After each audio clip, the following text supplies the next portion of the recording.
जय गुरु। आपका स्वागत है फिर से संडे को एक नए चैप्टर को सुनने के लिए। तो जी आज हम रीडिंग करने वाले हैं चैप्टर नंबर 10 की। मैं नीलम कुमार आपका स्वागत करती हूँ। मैं एक योगा ट्रेनर हूँ, ब्रेथवर्क कोच हूँ और क्रिया योगा की टीचिंग्स ले रही हूँ। तो एक तरीके से मेरा मन करा कि इस पूरी बुक की रीडिंग करके मैं आपको थोड़ा बहुत जितना मेरी बुद्धि के हिसाब से मैं समझ पाई हूँ उसे समझाने की कोशिश करूँ।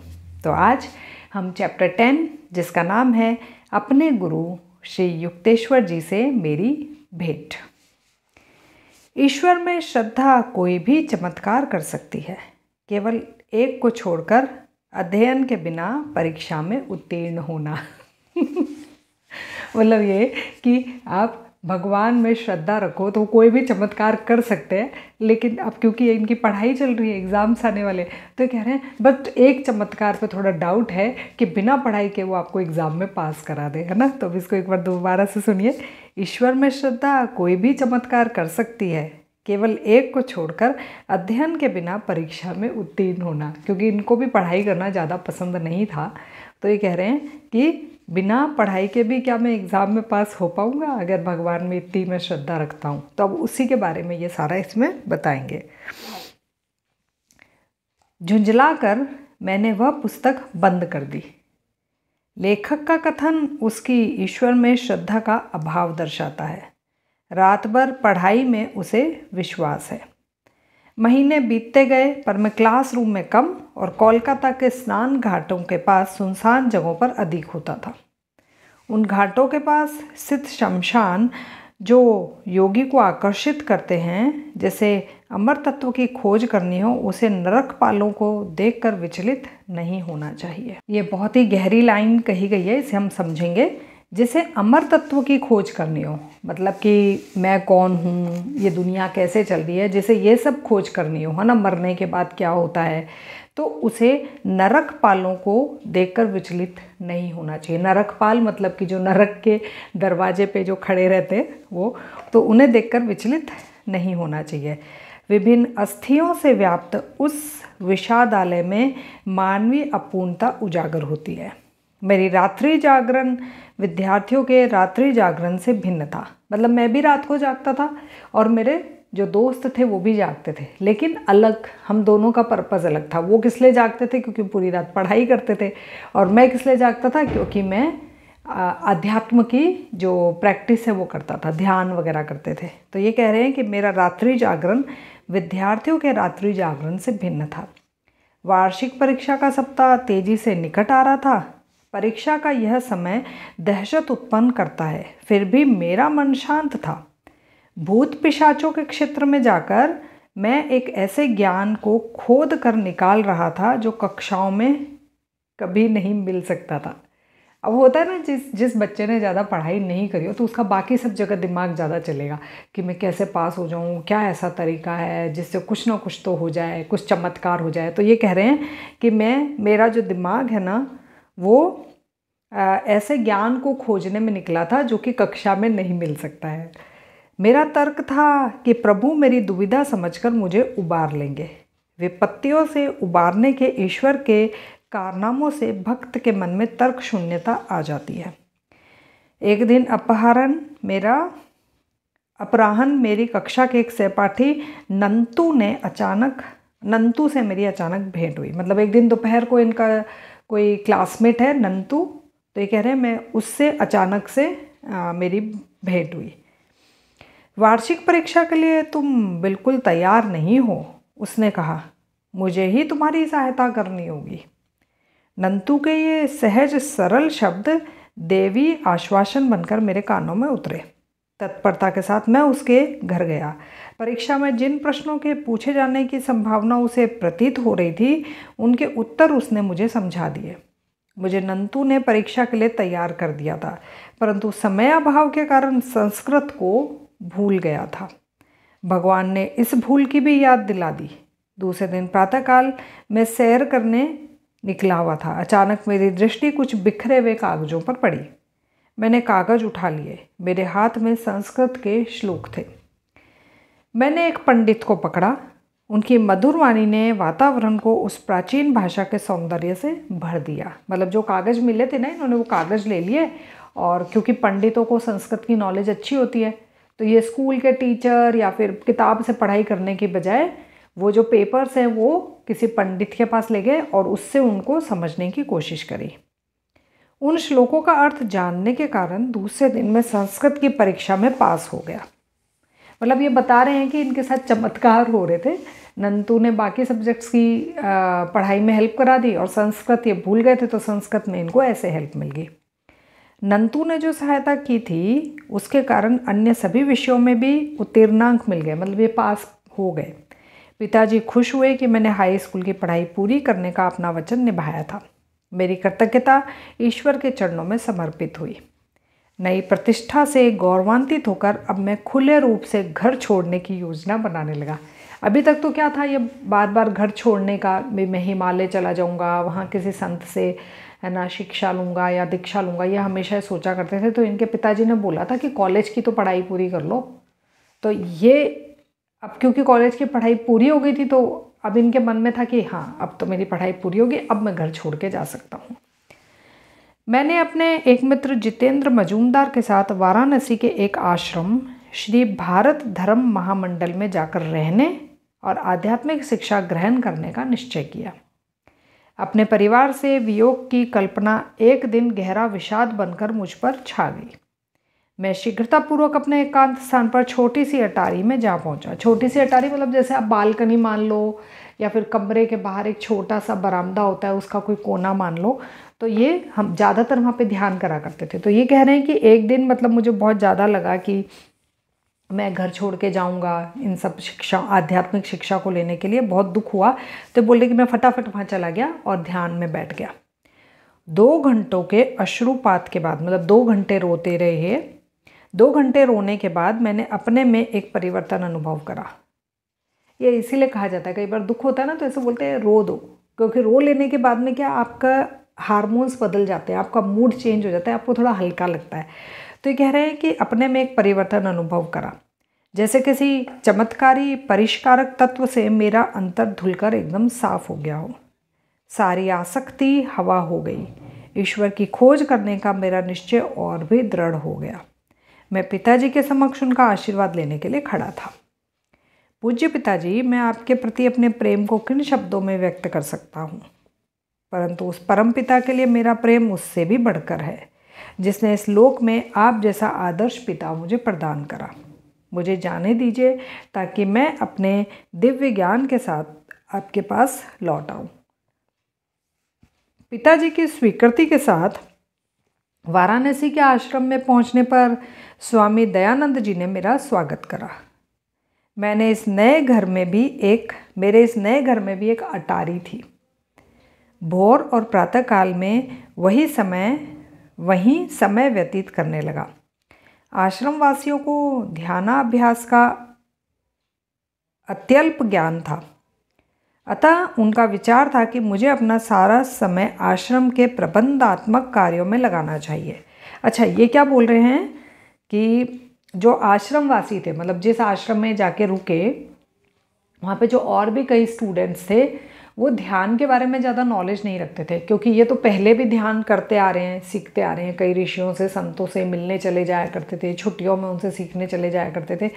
तो ये कह रहे हैं कि वो क्या है कि जो मैनेजमेंट वाला काम होता था, है ना, सबके लिए खाना परोसना, सब्जी काटना, कि वो उसमें ज़्यादा जो आश्रमवासी हैं उसमें ज़्यादा लगे हुए रहते थे, ध्यान की प्रैक्टिस कम करते थे, और ये ध्यान की प्रैक्टिस ज़्यादा करते थे।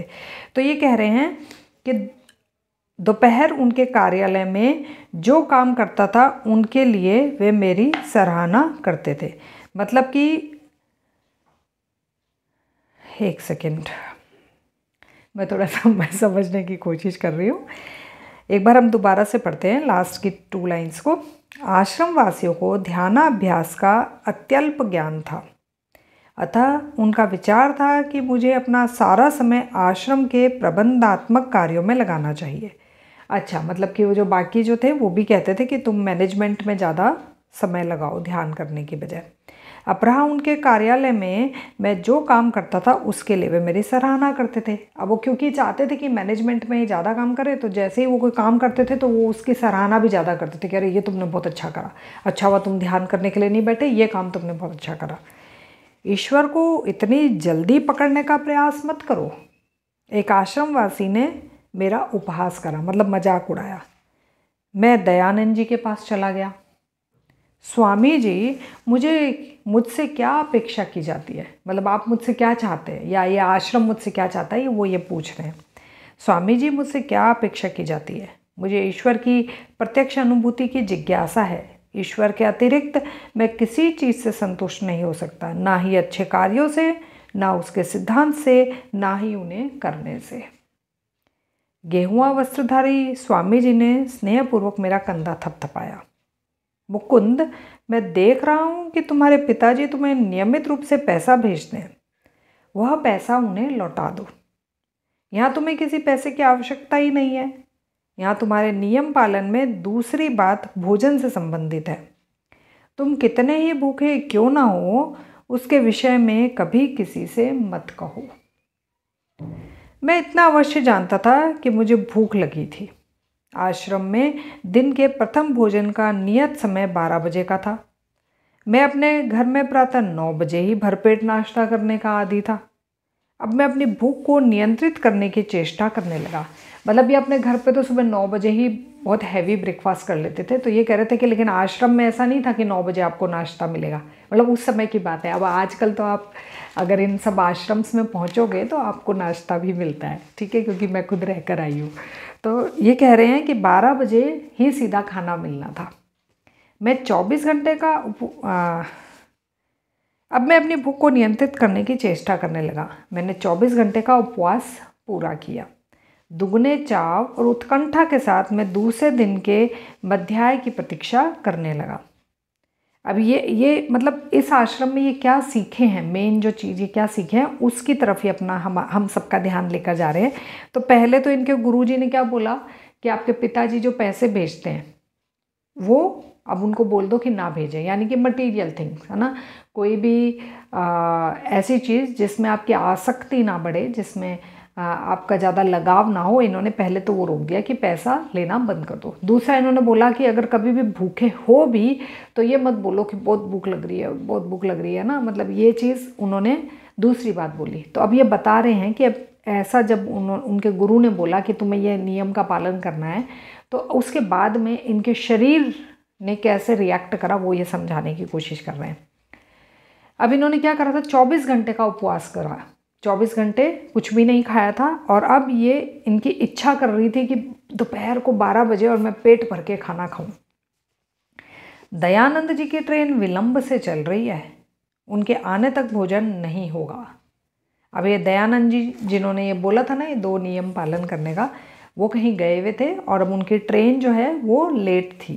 तो आश्रम वासियों ने, मतलब कि जो भोजन लगाते हैं वहाँ पे उन लोगों ने बोल दिया कि दयानंद जी के आने से पहले भोजन नहीं लगेगा।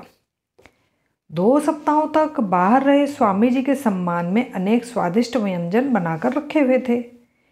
उनकी भूख बढ़ाने वाली सुगंध से वातावरण भर गया था। किसी से भूख का जिक्र न करने की जो निषेधता दयानंद जी ने मुझे दे रखी थी, घड़ी मंद गति से घंटे पर घंटे दर्शाती गई। मतलब कि अब इनको लगने लगा कि घड़ी भी इतनी धीरे क्यों चल रही है, और प्लस मुझे किसी को बोलना भी नहीं है कि मुझे भूख लगी है। जब हमारे प्रमुख महाराज ने मुख्य द्वार से प्रवेश करा तब अंधेरा छा गया। कहाँ ये दोपहर के भोजन के समय उनका वेट कर रहे थे और कहाँ शाम हो गई। मैंने आनंदातिरेक के साथ उनका अभिवादन करा। दयानंद जी अब स्नान करेंगे, तत्पश्चात ध्यान करेंगे और तब जाकर भोजन परोसा जाएगा। जितेंद्र फिर मेरे पास आ गया था। मतलब कि इनको लगा था कि घुसते ही वो फटाफट से भोजन खाएंगे, लेकिन अब इनको पता चला कि पहले तो वो नहाएंगे, उसके बाद ध्यान करेंगे, है ना, मेडिटेशन अब आधा घंटा 1 घंटा कितना भी लंबा हो सकता है, और उसके बाद में खाना खाएंगे। मतलब कि ये लंच जो करने वाले थे वो इनको मिला नहीं। पहले ही 24 घंटे का व्रत तो रख ही रखा था, और उसके बाद में अब ये डिनर जो मिलना था ये भी थोड़ा लेट हो रहा था। मैं लगभग गिरने जैसा हो गया। दुर्भिक्ष पीड़ितों के चित्र प्रेतात्माओं की तरह मेरे सामने से गुजरने लगे। दुर्भिक्ष से वाराणसी में अगली मृत्यु अब किसी भी क्षण इसी आश्रम में होने वाली है। अब ये कह रहे हैं कि भूखे रहकर किसी की डेथ है ना इसी आश्रम में होने वाली है, और वो मेरी, मतलब ये इनको ऐसा लग रहा था कि बिना भूख के तो बस मैं मर ही जाऊंगा।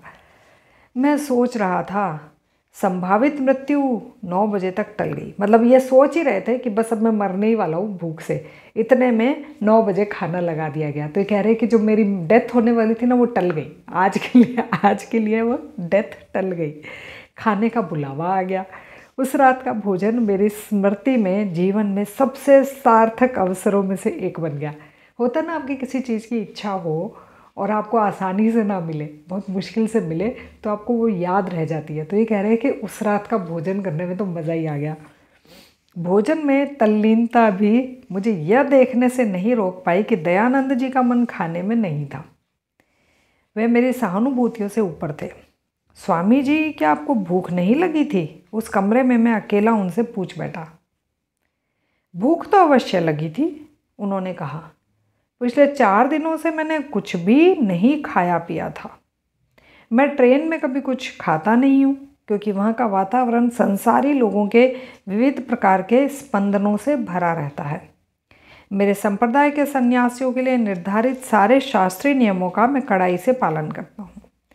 तो ये जो संप्रदाय बोल रहे हैं, ये गिरी जो मतलब जो गिरी जाति है, मतलब उसमें आते हैं। तो ये कह रहे हैं कि जो भी नियम बनाए गए हैं ना, हम हमारे जो पहले वाले संत महात्माओं ने जो भी नियम बनाए हैं वो मैं उनको पालन करता हूँ। तो मैं ट्रेन में भी नहीं खाता हूँ, और पिछले 4 दिन से मैंने कुछ नहीं खाया है। और जो मुकुंद है उन्होंने कब से नहीं खाया था? 24 घंटे का व्रत और आज का पूरा दिन। तो मतलब कि एक तरीके से इनके 2 दिन हो गए है ना, लगभग 1.5 या 2 दिन, और उन्होंने 4 दिन से नहीं खाया। लेकिन फिर भी वो मुकुंद के जैसे ऐसे नहीं हो रहे थे कि हाय मैं मरने वाला हूँ। तो ये कह रहे हैं कि मैं तो बहुत ज़्यादा भूखा था और मैं बहुत चाव से खाना खा रहा था। पर जैसे ही मैंने देखा कि गुरुजी नहीं खा रहे, तो मैंने उनसे पूछ लिया। तो उन्होंने बोला कि मैं ट्रेन में कभी कुछ खाता नहीं हूँ। वहाँ का वातावरण संसारी लोगों के विभिन्न प्रकार के स्पंदनों से भरा रहता है। मेरे संप्रदाय के सन्यासियों के लिए निर्धारित सारे शास्त्रीय नियमों का मैं कड़ाई से पालन करता हूँ। आश्रम की कुछ समस्याएं मेरे मन पर छाई हुई थी, इसीलिए आज रात भोजन में मेरा मन नहीं था। जल्दी भी क्या है, कल मैं ठीक से भोजन करने का ध्यान रखूंगा। और वह हंस पड़े। लज्जा के मारे मेरा दम घुटने लगा, परंतु कल की यातना को भुला भी तो नहीं सकता था। मैंने कहने का साहस करा। ये कह रहे हैं कि फिर मेरे मन में जो प्रश्न उठे थे मैंने वो पूछने का साहस करा। स्वामी जी, कल्पना कीजिए कि मैं कभी खाना ना मांगूं और कोई अपने आप मुझे खाना ना दे, तब तो मैं भूख से मर जाऊंगा। मतलब ये प्रश्न हम सबके दिमाग में भी आता है ना। एक छोटा सा पैदा होता बच्चे को भी माँ तभी दूध पिलाती है जब वो बच्चा रो कर मांगता है। अगर वो 6 घंटे या 8 घंटे रोए नहीं और मांगे नहीं ना, तो माँ चला के दूध नहीं पिलाती। तो ये कह रहे हैं कि आपने बोला है खाना मांगना नहीं है, तो अगर मैं कभी खाना ना मांगूं और ना खाना खाने की वजह से अगर मेरी मृत्यु हो जाए तो क्या हो? तो गुरु जी को गुस्सा आ गया। जब उन्होंने पूछा ना कि तब तो मैं भूख से मर ही जाऊंगा, तो गुरु जी ने बोला तब मरो, यानी कि ठीक है तुम मरो। इस भयंकर उपदेश ने जैसे वातावरण में विस्फोट कर दिया। मतलब गुरुजी तो 4 दिन से भूखे थे, इनसे भी डबल टाइम से भूखे थे, फिर भी वो भोजन के लिए ऐसे पागल नहीं थे। और इन्होंने पूछा कि आप ऐसे कह रहे हो इतना कड़ाई से नियम का पालन करने के लिए, तो मैं तो मर जाऊंगा। तो इन्होंने बोला ठीक है फिर मरो। यह भयंकर उपदेश से जैसे वातावरण में विस्फोट कर दिया गया हो। यदि मरना ही पड़ा तो मर जाओ। मुकुंद, कभी भी यह मत मानो कि तुम भगवान की शक्ति से नहीं, अन्न की शक्ति से जीवित रहते हो। जिसने भूख दी है वह भगवान अपने भक्तों का भरण पोषण भी अवश्य करेगा। कभी यह कल्पना भी मत करना कि तुम चावल से जीवित हो या रुपया पैसा या लोग तुम्हारा पालन पोषण करते हैं। यदि प्रभु तुम्हारी प्राण शक्ति को वापस ले लें तो क्या इनमें से कोई भी तुम्हारी सहायता कर सकेगा? अब ये बहुत बड़ी और गहरी बात जो उन्होंने उस दिन सीखी। मतलब कि होता है ना हमारी लाइफ में प्रैक्टिकल्स भी ऐसे ही होते हैं, मतलब बोलते हैं ना ज़िंदगी खुद एक किताब है जो हमें सिखाती है। तो ये बोल रहे हैं कि उस दिन मैंने ये सीखा कि मैं भोजन की वजह से जीवित नहीं हूँ, मैं प्राण शक्ति की वजह से जीवित हूँ। प्राण शक्ति मतलब कि अगर अभी के अभी मान लो मेरी ब्रीदिंग रोक दी जाए तो फिर चाहे मेरे आगे बहुत ही थाली भर के भोजन रखा हो तो भी मुझे बचा नहीं सकता है। तो वही ये बता रहे हैं कि यदि प्रभु तुम्हारी प्राण शक्ति को वापस ले लें तो क्या इनमें से कोई तुम्हारी सहायता कर सकेगा? ये सब तो उस भगवान के ही साधन मात्र हैं। क्या इसमें तुम्हारा कोई अपना कर्तव्य है कि अन्न का तुम्हारे पेट में पाचन कैसे होता है? मुकुंद, माध्यम की जंजीरों को काट दो और उन सब के पीछे विद्यमान परम कारण को पहचानो। उनके शब्द मुझे अपनी गहरी मज्जा में उतरते हुए प्रतीत हुए। मज्जा मतलब कि दिमाग में। तहस नहस हो गई प्राचीन काल से चली आ रही वह भ्रांति जिसके कारण शरीर के आदेश आत्मा को झुका देते थे, उसी क्षण मैंने परमात्मा की सर्वसमर्थता का रसास्वादन किया। कोलकाता से अपने साथ लाई हुई मेरी एकमात्र दौलत थी साधु का वह चांदी का ताबीज़ जो माँ ने मेरे लिए रख छोड़ा था। हमने पीछे एक चैप्टर में पढ़ा था ना कि इनकी माँ ने इनके लिए एक ताबीज़ बड़े भाई को दिया था और बड़े भाई ने फिर इनको दिया था। मैंने उसे अपने कमरे में छिपा के रखा हुआ था। तो वो ताबीज़ है ना, इन्होंने छुपा के रखा हुआ था। ताबीज़ देखकर होने वाले आनंद को ताज़ा करने के लिए मैंने एक दिन प्रातः उस डिबिया को फिर से खोला। सील बंद लिफाफा तो जैसा का तैसा ही था, परंतु आश्चर्य, ताबीज गायब था। शोकाकुल होकर लिफाफा फाड़ कर देखा। भविष्यवाणी के अनुसार जिस शून्य से साधु ने उसे आमंत्रित किया था उसी शून्य में वो वापस चला गया था। दयानंद जी के शिष्यों के साथ मेरे संबंध क्रमशः अधिकाधिक बिगड़ते चले गए। मतलब कि ये इतने फेमस ऑथर हैं, इन्होंने इतनी अच्छी बुक लिखी है, पर ये बता रहे हैं कि सबकी ज़िंदगी में हमेशा अच्छा ही अच्छा नहीं होता है। अब ये जिस आश्रम में रह रहे हैं ना, ये कह रहे हैं मेरे आसपास के जो स्टूडेंट्स थे, दोस्त थे, उन सब के साथ मेरी पटती नहीं थी। दयानंद जी के शिष्यों के साथ मेरे संबंध क्रमशः अधिकाधिक बिगड़ते चले गए। आश्रमवासी मुझसे दूर होते चले गए। जिस आदर्श के लिए मैंने सारी आकांक्षाओं को छोड़ दिया था, उसका ध्यान करने की मेरी दृढ़ निष्ठा पर चारों ओर से तानाकशी होने लगी। दुख से व्यथित होकर एक दिन मैंने यह निश्चय करके अटारी में प्रवेश किया कि जब तक उत्तर नहीं मिलेगा तब तक मैं प्रार्थना करता ही जाऊंगा। हे करुणामयी जगत माते, या तो तुम स्वयं ही दिव्य दर्शनों के माध्यम से मुझे सिखाओ या फिर जिसके माध्यम से सिखाओगे उस गुरु को भेज दो। अभी इनको ये लग रहा था कि जो ये ध्यान कर रहे हैं उसमें है ना, मतलब कि जो स्टूडेंट्स हैं ये सब हैं, उसमें आगे बढ़ने में इनको मदद करने के बजाय रोक रहे। तो कह रहे हैं कि फिर मुझे कोई और आश्रम या कोई और गुरु या फिर तुम खुद सिखाओ, कुछ भी ऐसा करो, लेकिन मेरे को इसी पथ पे चलना है। तुम्हारे गुरु आज आएंगे। महाशून्य में एक नारी स्वर गूंजा। अच्छा सॉरी, इससे पहले की 2-3 लाइन में भूल गई।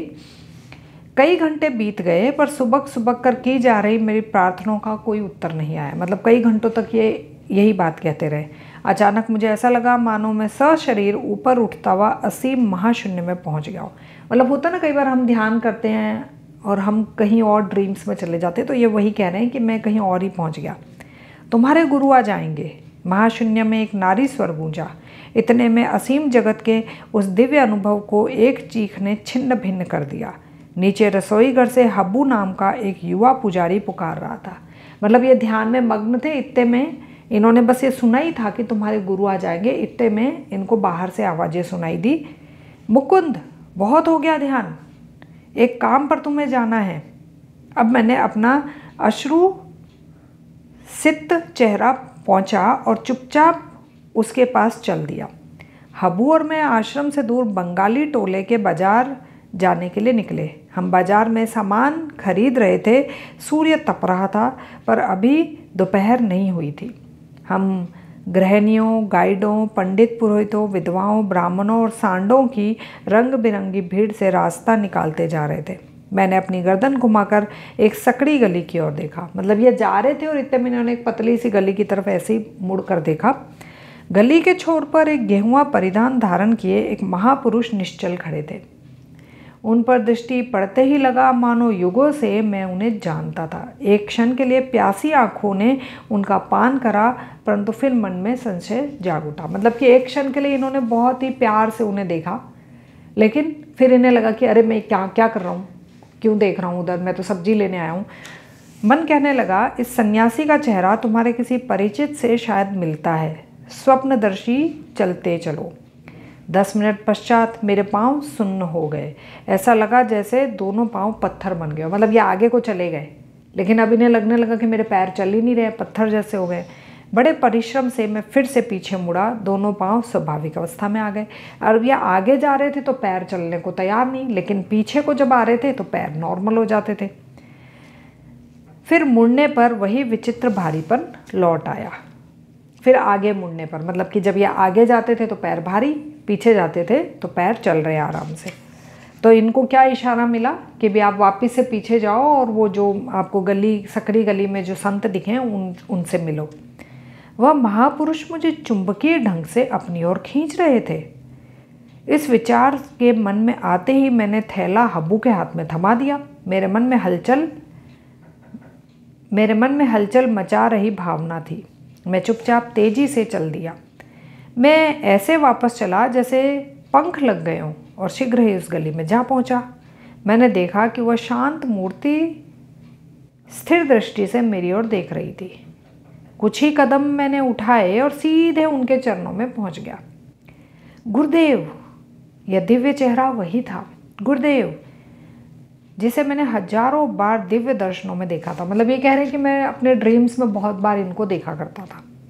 नुकीली दाढ़ी और लहराते केशों से सज्जित सिंह समान मस्तक में स्थित उन शांत तेजस्वी नेत्रों ने प्राय मेरे रात्रिकालीन विश्रृंखल ध्यान के धुंधलेपन से ऐसे झांक कर देखा था जैसे उनमें कोई आश्वासन झलक रहा हो।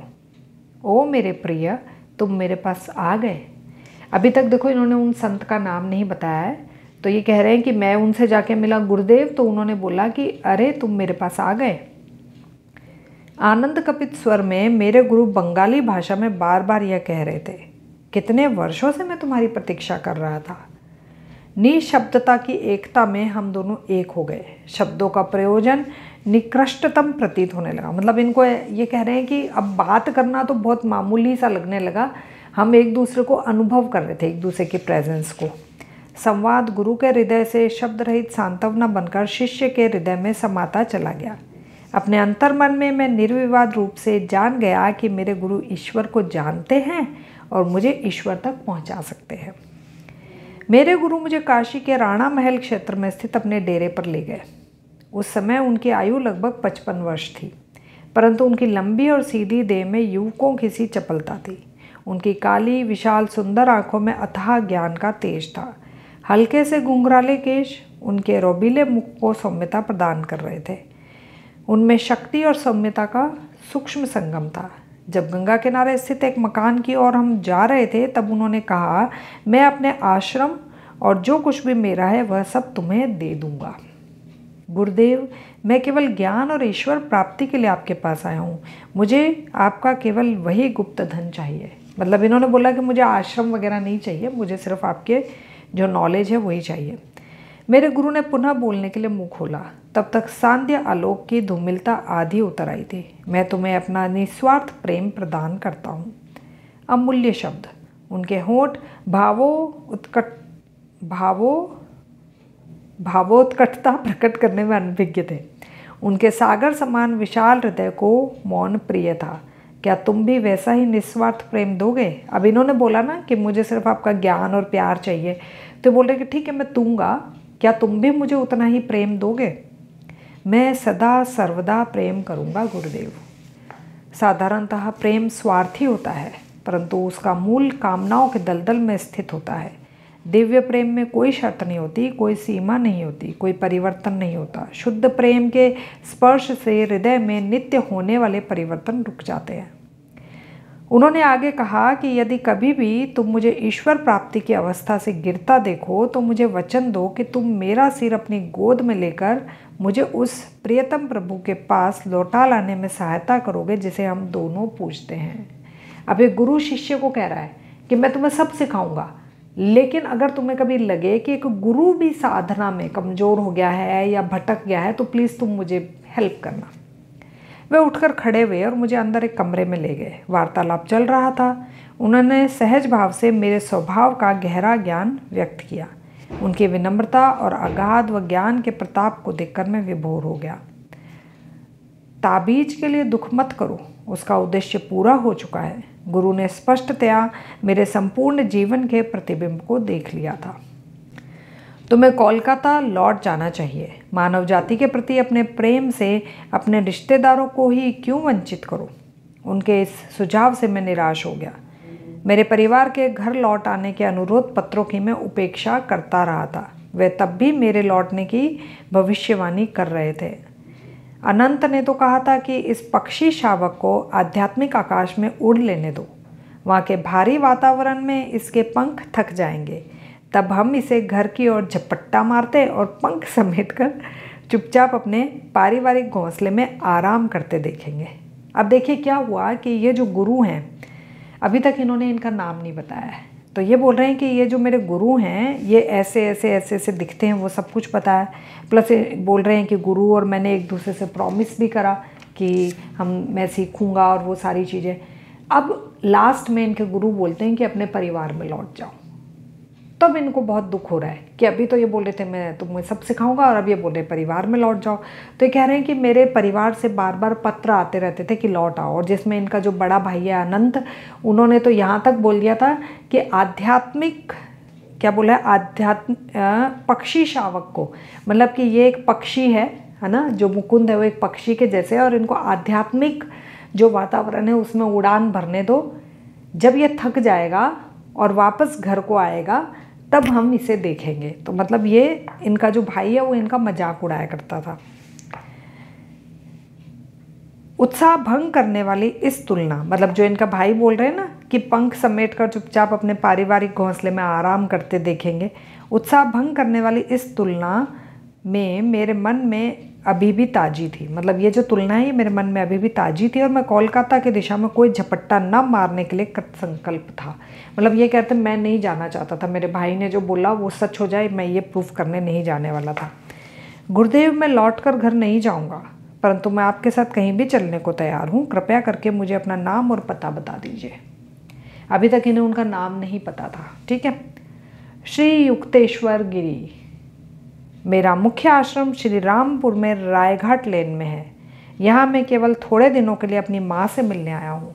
अब ये जो है ना, यही इनके गुरु बने आगे जाके। इससे पहले कई गुरुओं को वो ढूंढ रहे थे, लेकिन अब गुरु की खोज इनकी यहाँ पे आके समाप्त हो गई थी। लेकिन आगे वाले चैप्टर्स में पढ़ेंगे आप कि अभी भी ये खोज रहे, कुछ ना कुछ खोज रहे।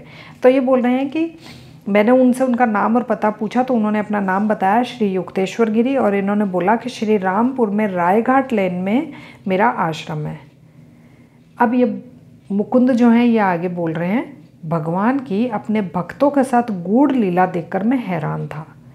श्री रामपुर कोलकाता से केवल 12 मील दूर है, फिर भी कभी मुझे अपने गुरु की झलक तक न मिली। एक दूसरे से मिलने के लिए हमें यात्रा करके लाहाड़ी महाशय की स्मृतियों से पुनीत प्राचीन नगरी काशी आना पड़ा। मतलब कि सिर्फ 12 किलोमीटर दूरी रह रहे थे इनके गुरु, लेकिन ये कह रहे हैं कि वो भी काशी आए, मैं भी काशी गया और वहाँ हम मिले एक दूसरे से। तुम 4 सप्ताह में मेरे पास आ जाओगे। श्री युक्तेश्वर जी के स्वर में पहली बार कठोरता थी। जब मैंने तुम्हें अपने प्रेम के बारे में बता दिया है और तुम्हें पाने पर अपना हर्ष तुमने पाने पर अपना हर्ष प्रकट कर दिया है, तो तुम मेरे अनुरोध की अवहेलना करने पर तुले हो। मतलब ये कह रहे हैं कि मैंने प्रॉमिस कर दिया कि मैं तुम्हें सिखाऊंगा, तुमने प्रॉमिस कर दिया कि तुम मुझसे अच्छे से सीखोगे, तो फिर तुम मेरी बात क्यों नहीं मान रहे हो? अपनी फैमिली में वापस जाओ। तुम 4 सप्ताह में वापस मेरे पास आ जाओगे। तो मैं भी शायद किसी काम की वजह से या किस वजह से वो भेज रहे हैं इन्हें। अगली बार जब हम मिलेंगे तब तुम्हें अपने में मेरी रुचि को पुनः जागृत करना पड़ेगा। मैं तुम्हें शिष्य स्वीकार नहीं करूँगा। मेरी कठोर शिक्षा के द्वारा संपूर्ण समर्पण तुम्हें करना होगा। मैंने उनके चरणों में आदरपूर्वक प्रणाम किया और वहाँ से चल दिया। अर्धरात्रि के अंधकार में आश्रम की ओर चलता हुआ मैं सोचता जा रहा था कि हमारी इस अद्भुत भेंट का अंत इतना बेसुरा क्यों हुआ। माया का तराजू प्रत्येक आनंद के साथ समतुल्य दुख भी तोल देता है। दूसरे दिन सुबह मैंने देखा कि आश्रम वासियों का मेरे प्रति द्वेष भाव और भी अधिक बढ़ गया है। वे अशिष्टताओं से मुझे दिन भर सताने लगे। दयानंद जी एक सम्मेलन में भाग लेने के लिए मुंबई चले गए थे। मुझ अभागे के सिर पर जैसे पहाड़ टूट पड़ा। अब यहाँ पे ये इशारा कर रहे हैं कि हमारी लाइफ में कई बार बहुत बुरे इंसिडेंट भी होते हैं, मतलब कि बहुत बुरा भी होता है, लेकिन वो इसीलिए होता है कि हम उस वातावरण से निकल जाएं। तो यहाँ पे भी ये हो रहा है कि सारे जो साथ के साथी हैं वो इनसे बहुत बुरा बिहेव कर रहे हैं, है ना, और इन्हें आश्रम छोड़ने पर मजबूर कर रहे हैं। मुकुंद परजीवी है, मतलब कि दूसरों के ऊपर जीता है, काम नहीं करता है, ध्यान करता है और खाता पीता है ना। तो मुकुंद परजीवी है, आश्रम की सुविधाओं का तो लाभ उठा रहा है पर बदले में कुछ भी नहीं करता। पहली बार मुझे खेद हुआ कि मैंने सारा पैसा पिताजी को भेजने के आदेश को मान लिया था। मैं अपने मित्र जितेंद्र के पास पहुंचा। मैं आश्रम छोड़कर जा रहा हूं। जब दयानंद जी लौट आए तो उनके चरणों में मेरा प्रणाम कहकर मेरी ओर से क्षमा मांग लेना। अब इन्होंने डिसाइड कर लिया कि मैं आश्रम छोड़ के जा रहा हूँ अपनी फैमिली में। और जो युक्तेश्वर जी मिले थे उन्होंने भी यही बोला था परिवार में चले जाओ। तो शायद अगर ये नहीं, क्या पता ना भी जाते, लेकिन सिचुएशन ही ऐसी क्रिएट हो गई कि इन्होंने पक्का डिसीजन ले लिया जाने का। मैं भी आश्रम छोड़ के जा रहा हूँ, जितेंद्र निश्चय पूर्वक बोल रहा था। मैं एक ईश्वर संत से मिला हूँ, चलो हम उनके पास श्री रामपुर चलते हैं। अब जो इनका दोस्त है ना जितेंद्र, वो बोल रहा है कि मैं तो खुद जा रहा हूँ, तुम भी जा रहे हो, मैं भी जा रहा हूँ। तो अब ये दोनों ही एक साथ आश्रम छोड़ रहे हैं। तो यहाँ पे चैप्टर 10 जो है वो ख़त्म होता है। अगले संडे को हम चैप्टर 11 की रीडिंग करेंगे। अगर आपको मेरे साथ पढ़ने में मज़ा आ रहा है तो प्लीज़ इस वीडियो को लाइक कर दीजिए, मेरे चैनल को सब्सक्राइब कर दीजिए ताकि आपको आने वाले चैप्टर्स इजीली मिल पाएँ, उनके नोटिफिकेशन आपको मिल पाएँ। मैं हर एक चैप्टर की रीडिंग में बहुत मेहनत कर रही हूँ, आप खुद देख रहे हैं। कम से कम आधे घंटे की ये वीडियोज़ होती हैं। एक शांत जगह पे बैठ के इसको पढ़ना, जब कि आपके सामने कोई है भी नहीं, सिर्फ ये कैमरा है, तो ये सच में बहुत मेहनत का काम है और मैं ये मेहनत आप सबके लिए कर रही हूँ। और मैं चाहती हूँ कि अगर आपको इसमें कोई भी दिक्कत आ रही है तो प्लीज़ मुझे कमेंट करें, समझने में कोई भी दिक्कत आ रही है, और अगर मैं अपनी तरफ से और बेटर तरीके से कुछ दे सकती हूँ तो प्लीज़ मुझे उसके बारे में भी सजेशंस दें। जय गुरु।